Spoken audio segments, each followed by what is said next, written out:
За влада уште нема абер, а кочанските таксисти и се закануваат со штрајк. Тврдат дека биле онеправдани и оневозможени нормално да работат, зашто законите удирале силно по нивниот джеб.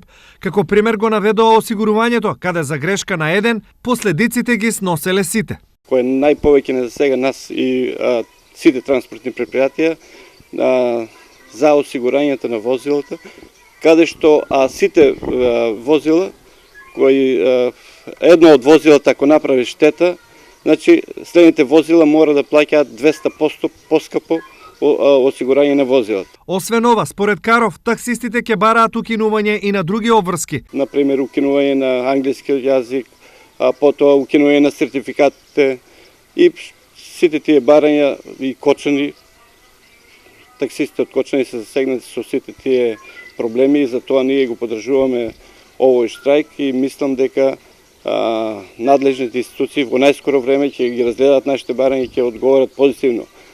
Реакцијата на кочанските таксисти е резултат на одржано собрание на ниво на Асоцијација на таксисти на државно ниво, каде е договорен штрајк доколку новата влада не ги прифати нивните барања.